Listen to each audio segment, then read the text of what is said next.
మీరు ఇంక చాలా నీతి మాటలు మాట్లాడుతున్నారు కదా. ఉత్సవ పేరుతో దసరా ఉత్సవాలను పెట్టి ఉత్సవ పేరుతో 400 కోట్ల ఆస్తి దొబ్బేయాలని చూసింది మీరు కాదా.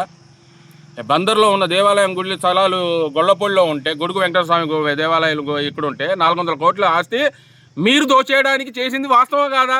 ఈ రోజు వరకు కూడా మీరు ఖాళీ చేయలేదు. అది ఈ రోజు వరకు కూడా మీరు ఒక ఎండోమెంట్ డిపార్ట్మెంట్ దాన్ని ఎందుకు పట్టించుకోవట్లేదు అర్థం కావట్లా. ఆఖరికి మీరు ఎట్టుందంటే దేవాలయాల భూములు కూడా ఆక్రమించే దొంగల్లాగా మీరే ఉన్నారు, కానీ ఎవరు లేరు అసలు. ఆ రోజు జగన్మోహన్ రెడ్డి గారు ఎన్ని పంటలు వచ్చినా గుడికి అంకితం చేశారు, కానీ మీరు ఈరోజు అక్కడున్న పొలాలు అన్నీ తీసేసి ఉత్సవ పేరుతో మీరు దోచుకోవడానికి 400 కోట్ల ఆస్తి దోచేయడానికి మీరు దాని పన్నాగం పన్నారు. మీరు మా జగన్మోహన్ రెడ్డి గారి గురించి మాట్లాడుతుంటారు.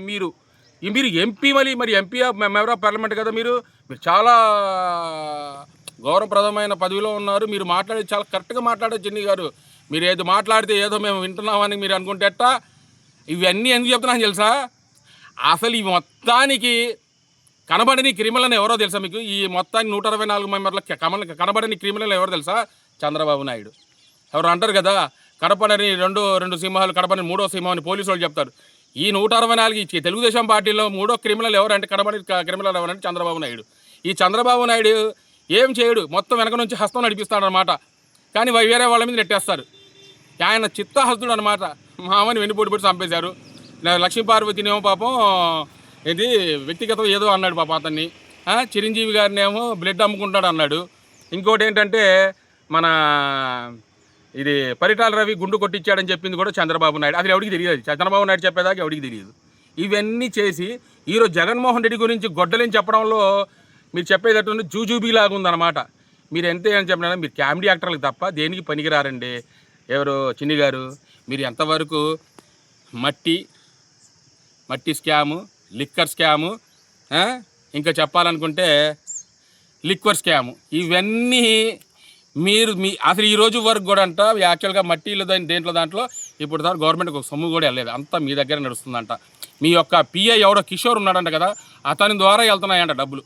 మీ తమ్ముడో మీ పిఏనో అతని ద్వారా ఎవరికి అందాల్సింది అంత అందుతున్నాయంట, గవర్నమెంట్కి మాత్రం అందట్లా. అంటే మీరు కూర్చొని చేసేది ఇది. ఈ రోజు వరకు కూడా ప్రజలు, మీరు విజయవాడ ఎంపీ కదా, ఈ రోజు వరకు తిరువూరులో వచ్చి మీ యొక్క ఎంపీ ఫండ్ నుంచి ఈ కార్యక్రమం చేశారని చెప్పండి. మీకు ఆ దమ్ము లేదు. ఎంతవరకు మీరు మీ స్థానిక ఎమ్మెల్యే డైరెక్ట్గా చెప్తున్నాడు మీరు చేసే అరాచకాలు. ఈరోజు మేము చెప్పడం ఏముంది, మీరు ఏ విధంగా చెప్తాం. ఆఖరికి తిరువూరు కాదు, ఎన్టీఆర్ జిల్లాలో గంజాయి మాఫియా చేసేది ఎవరంటే ఎంపీ గారు మనుషులే అంటున్నారు. చిన్ని గారు మనుషులు. నువ్వు మా జగన్మోహన్ రెడ్డి గారి గురించి ఎత్తి గొడ్డలి చెల్లి ఇవన్నీ చెప్పడం కాదు.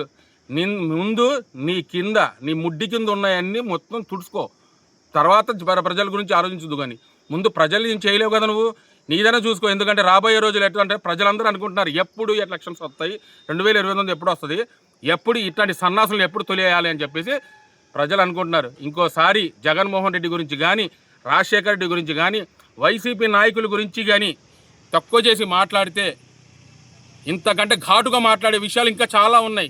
ఇంకా సమయం వచ్చినప్పుడు మీకు ఘాటుగా చెప్తాను ఇంకా విషయాలు, అప్పుడు మీరు అర్థం చేసుకుందరు కానీ.